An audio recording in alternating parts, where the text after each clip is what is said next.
very, very much. Thank you. You're welcome. Well, Philip, thank you so much for calling into the show. The hunt is on for our black boys. I did your show, and you asked the question: are black boys being targeted? And without a resounding yes. But I think we got a flip side to this, Philip. I think we got a hope side to this, Philip, with the action and the call for change and the call to action of the Campaign for Black Male Achievement. Yes, sir. It's just that dire, and to come to the center of the country, and to be able to have this dialogue around best practices, if you will, and about the discussion about this Campaign for Black Male Achievement, the Black Male Engagement, American Promise, Our Brother's Keeper, are all on the same mission, which is to save our black boys and girls. Yes, sir. Yes, sir. So we got some work. We're ready to roll up our sleeve, because it's not about making friendship right now. It's just that dire. Because too many times our boys have been shot down, been in prison, for the smallest of things. Don't get me wrong, I'm not condoning some of the behavior that's taking place out there. But I think that if black men step more to the plate, that we can decrease a lot of the things that's taking place. So yes, sir. We got to be willing to go out here and put ourselves on the line, literally on the line. Sir.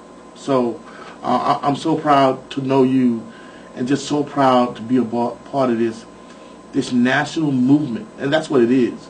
It is a national movement for men, specifically black men and men of color, to step place and take their rightful place. Women waiting on it. The community is waiting on it. It's time. Yes, sir. So again, I'm looking forward to you bringing you in and having this phenomenal conference around a call for change, a conference on black male achievement. Thank you so much for calling in. I want to thank you, Brother Hamilton, for putting this together, this conference. I believe that outside of New York City, this is going to be the biggest and best conference on black male achievement anywhere else in the country. So thank you for doing that. Yes. All right. Thank you, Philip. All right. Goodbye. Good evening. Wow. Powerful testimony. Ground zero. And again, we're bringing in my guy, Kenneth Braswell, who's doing a documentary on, I'll let Angel, it's not Angela, but Angel. She was such a soldier, so classy, because she could have easily said, look, Philip, my name is not Angela, but she would always say, hey, look, you OG, so we'll go ahead and roll with that. Well, I remember him from Take Your, the Million Father March. I think that was a great, and I think the next initiative is the father-daughter dance. We'll also get ready to do No Murders in May. Okay. And then we get ready to do a Black Male Summit. I'm going to call it on Leo and Chrome, where we actually, on Father's Day, we're going to have a male summit for men and fathers. Okay. Women always get accolades when it comes to the work. And I'm telling you, they're the one doing the work right now. On some serious stuff. I go in all the meetings, the churches, the businesses, women doing the thing. And the fact of the matter is, we as men, it's our time, man. But that comes with really being a man. Because just because you're a man and you beat a woman and stuff like that, that don't make you a man. Oh, no. You don't take care of your kids. You don't take care of your family. That don't make you a man. We're talking about being a real man and doing real things. So excited. Talk about some of the workshops that's actually taking place. Okay, well, it's a 2-day conference starting on Friday, and it's going to start early in the morning, so registration, and you can also pre-register online as well, correct? Yes. So we're going to have Mr. Sean Dove, the manager of the Campaign for Black Male Achievement.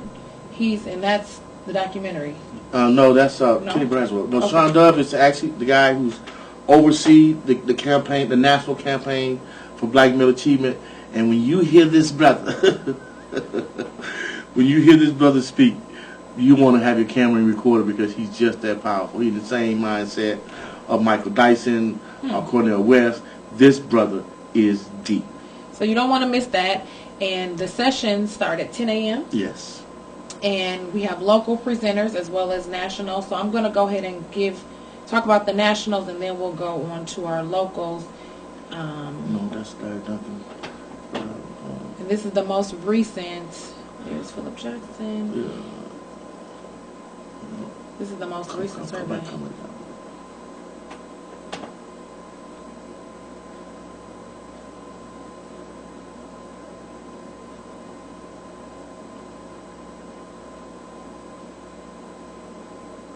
We're missing something. This is the most recent. Well, we're missing Kenny Braswell. I think I got it on mine. Kenny Braswell, Venom, and I don't even see Philip. He's right here. Uh-huh. Okay, Philip. Where's Kenny Braswell? Philip is right here. Where's Kenny Braswell? We are sorry about that. Right here. Yes, he has a documentary called "Spitting Angry Venom of a Fatherless Son." Folks, this documentary is off the chain. Off the chain, man. It really depicts how a disconnect a father's is and what type of impact a fatherless child has on the violence that's taking place in this city. Mm-hmm. Because at the end of the day, folks, I know the reason why my sons didn't get caught up in here is because I played an active role in their life. They have never been kicked out of school. They've never been part of a gang, never been expelled, never been involved with the police, none of those type of things. And I know the reason why that happened is because of a male figure in their life. That's what's missing in a lot of our sons' life is there's no male figure. 80% of all women, all homes in the black community are headed by women. As much as I love my mama, and I love my mama to death, she could never ever teach me how to be a man. Mm-hmm. And that's why so many of my brothers bumped their head, because we didn't have that male figure in our life. So we know the importance of that.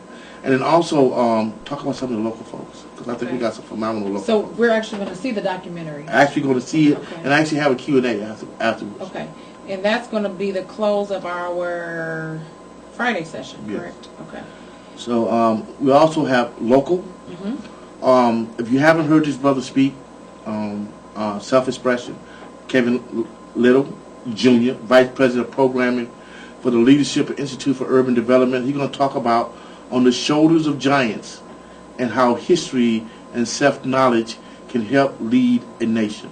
Yes. That in itself it made me want to go to the workshop. Right. And talk about something. Mr. Lytle, he's very much so, self-expression is what he goes by, but he's very much so well-versed on this topic. So that's going to really be a good session. Then we'll have Disproportionate Minority Contact by Mark LaFleur. He's also local. And then the Covenant in collaboration with Mr. Willie Barney, the president of the Empowerment Network. So those will be our first sessions of workshops, and then we're going to bring it back at lunchtime with self-expression. He's going to perform a poem, A Fatherless Child. So that theme is really going to be running through the importance of having fathers in the household, in the communities. And it's just, from my perspective, when fathers are there, it is a sense of security that really, I don't know how to really describe it, but knowing that my father is there, and even to this day I can call him, it's a sense of security that I'm very blessed to have the privilege of having that sense of security, even today, having that sense of security. And I know he'll be there, God willing, until the day he gives me away for someone else to step into that role of being being the provider. And really, I'm an adult, of course, but definitely that sense of protection. So Fatherless Child, and that's an original piece by Self-Expressions as well. So again, like I said, he's really well-versed on the topic. So I'm excited to hear what he has to say. And so Chrome, I've been waiting for a phone call, man. Dude, you got one of the best vocabulary when it comes to poem, man. I'm hoping, man, that you give us a call and you'll do a poem also when we come to the Black Bells Achievement. Or hit us up on Facebook. Hit us up on Facebook. Yeah. Chrome, man, I'm telling you, that brother is deep. I don't care what nobody say. Yes. Oh, man, bring him to the table. Yes. So, because he has that type of vocabulary, he has that type of mindset. I know he has a love for our community like that. So. Definitely. And then our afternoon opening session is going to be led by Mr. Justin Wayne. the president of Midwest Trailblazers, the chairman of the board for the Omaha Public School Districts, and he's also an attorney at law. So he's going to bring a different perspective to the conference, I would say. To the conference. And we will be probably having a discussion around school choice. Okay. And which means we'll also be talking about charter schools. I just got pumped because Philip told me he's not really concerned about charter school per se. What they did was they said, hey, look, we have a need. Our need is to be able to educate black boys. Mm-hmm. They didn't ask permission. All they did was went and got black scholars, because we have some of the best, I know in this state, go to those individuals and say, hey, look, why can't we develop our own curriculum? We can't.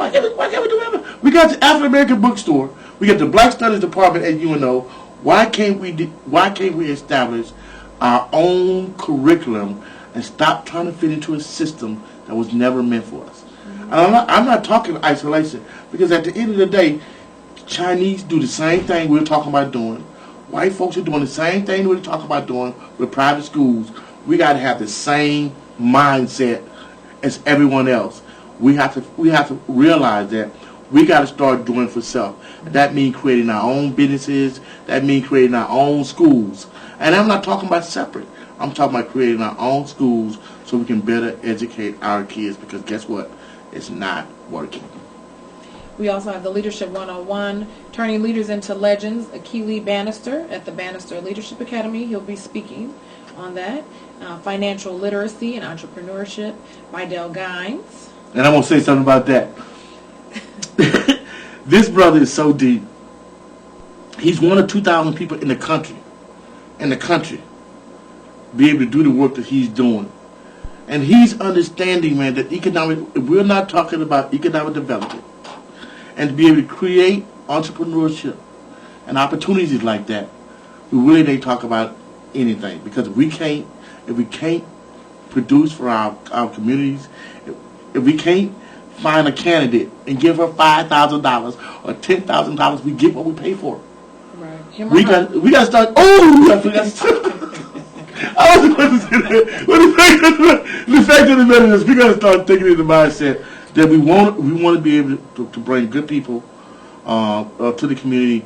We got to be able to get resources to be able to do that. So I do apologize for anything that maybe came out before that, because she has no inkling to run, even though I'm trying to get her to run, but she has no inkling to run right now. But, you know, with us, we got to find a bench. We got to start grooming our folks, because whether we like it or not, everything is political. So, again, but that financial piece is very much so important, so I'm excited to hear what Dale Gines has to say as it relates to finances. Yes. And then we're going to have a discussion about community violence and young black males, the causes, effects, treatment, and prevention of best practice workshops. So that's kind of the nitty-gritty of it. Just, I know the discussion has been around, you know, what's going on with the crime, the violence, and, you know, how, you know, a lot of that. So we're going to really get into that, and I really appreciate the mental health piece of it as well, because I know for sure that has an impact on people just abruptly losing someone, and then you either being said you can't wear rest in peace buttons to school, t-shirts to school, but these are your friends, your close friends. So definitely that mental health piece needs to be addressed. So we'll be talking about that, and then we'll conclude the day in essence with the documentary. Yeah, with the documentary, and then we'll have a Q&A. But folks, what we're trying to do is this: we didn't want day two. We didn't want to just do a conference, just to do a conference. We want to actually do what the president is talking about when he's talking about our brother's keeper. There are things out there, programs out there that has measurable success, that has best practices that we know for a fact works. What the president is saying is that we'll have a microscopic view where we focus on those things that are working, and we fund those things, period. Mm-hmm. You think it would be like common sense, but the fact of the matter is, what we've been doing is insanity. We've been funding the same organization, and we've been expecting a different result, and that's not happening. Right. But I think it's important that funding piece is very much so important as well. Without the money, we can't do nothing. You can't expand or anything like that. That's why I'm so excited about some of the things that are taking place in the building, because we are realizing that we have to be able to create business opportunities and to be able to bring in individuals who have great critical thinking, who have the ability to be able to create businesses, bring them into an environment, man, and be able to give them the tools to be able to be successful. So we connect them with the consumer. I can't think of the downtown, the Chamber of Commerce. Chamber of Commerce. And then from the Chamber of Commerce, we connect them with Nebraska Enterprise Fund and the Omaha Small Business Network. And then to complete that, we connect them with Dale Gimes, who's with the Federal Reserve Bank. So you have all the tools that you need if you're really trying to create a business. Because one of the things that we have a problem with is sustainability. Right. We have to find a way to be able to sustain what we're actually doing. Right. We got to put the resources where our mouth is at. And then the next day, opening session, Philip Jackson, he'll be addressing the group. And that's Saturday. And the workshop is completely free. And it's open to the public. The focus is going to be, of course, about males. And we would love to see black males there. But it's open to the public, and it's open to anybody who's interested in, or who even is working in these industries and, you know, these lines of work. Mentoring and its impact on successful black male achievement. James Mason, Jr., the executive director of the 100 Black Men of Omaha. He's going to be facilitating the workshop, as well as Sharif Lararu at the Malcolm X Center. Influences, role models, followers, and lessons learned. So he's the president of the Malcolm X Foundation, and right here in Omaha, Nebraska. So I think that's always interesting and neat, you know, just the role of Malcolm X and how he just evolved into such a great leader. Absolutely. Yes. And then finally, at 11:30, Men of Color Survey and Black Men United State of Black Men in Omaha's report, and that's going to be by David Harris, and I'm excited to see kind of what he outlines for us, the state of black men in Omaha report. I know generally when we do these assessments and reports in Omaha, it's sometimes, you know, received not so friendly, but we have another one coming up, so, you know, say what you will, but it's another one that is that's coming up. But I think, as Mr. Philip Jackson respectfully said, that's really not what it's about. We're not doing it for the likes. We're not doing it for that. We're doing it because it is a need. So I'm very much excited to see the results and hear what David Harris has to say as it relates to that. And then the takeaways of it, I guess that's going to be a group and just kind of see what was learned and what we can take away from this. Again, what is working, what's not working, and I think it's going to be a great conference, a great 2-day conference. And like I said, it's free, and it's going to be food provided as well throughout the day. And it's at the Goodwill, and it's a wonderful facility. That was my first time being there, but they have a nice little facility there. Yeah, I wouldn't call it little, but that. Well, they have a nice facility. And I want to give a big shout out to Pastor Miriam Blair, and the old Goodwill family up there. We went to a couple of places to actually do this event, and they was actually talking about like ridiculous prices. But I went to Pastor Blair and went to Goodwill, and they just made it available. Mm-hmm. So I just want to show much love for the Goodwill, and I'm looking forward to the partnership and what you guys are trying to do, not only with you guys' technical trade programs, but all the things Goodwill do up at 72nd and Ames, and for us to be able to connect with them folks through our pre-vocational training program is going to be a huge thing. So I'm looking forward to our partnership. We have a dynamite committee as well. Yeah, and make sure we give some big shout outs to Kara Warner. Kara Warner, Keely Bannister, Sharif Lawaru, Miss Angel Martin, and she's also going to be the co-host, co-MC, if you will, of the Conference for Black Male Achievement. And I want to speak on, I know she get a little embarrassed sometimes, but one of the things that I try to do is push her to the forefront, because she has so much grace, and she really do have this community and our people at heart.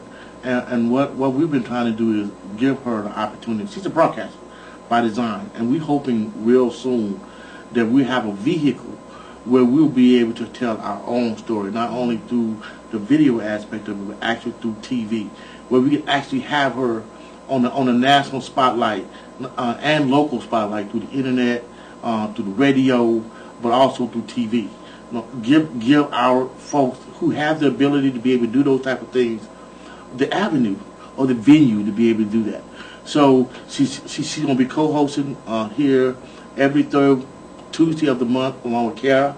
And then also you'll hopefully be seeing her real soon over on the Latino Perspective, which I think will be a good look for her as well. And just get her some exposure out there, man. And also just have her tell our story and interview our folks from her perspective. Because as you see, she's good at what she do. You know what I'm saying? But I don't understand why no one hadn't hired this woman over the last couple of years, because I just saw some of the folks on the different channels as the head people, and I know she could do a whole lot better. But you know something? I'm not going to get mad at her, because you know what? At the end of the day, what Philip said, we got to create an environment like that of our own. Exactly. So we don't have to go and ask for bullets. Because as my guy said, we're in a war. And it's like going to the enemy and ask the enemy, say, hey man, this war we're in, man, we need some bullets. Now, they may give you a couple of bullets, man, but you think they don't give you enough bullets To win? for you to win this war? No. I think that's a little bit ludicrous. So what we got to do is we got to create things like Black Wall Street. We got to start creating businesses Speak on it. so we can be able to Speak create on it. and do our own stuff. Speak Because on if we do our own stuff, there's no strings attached. You know what I'm saying? There's no strings attached. So this is my mindset. This is the mindset of Dale and the people around me. We got to stop begging and do for self. Start creating our own institution, our own schools, our own banks. That's what we got to do. And stop waiting for other people doing it. Because guess what, folks?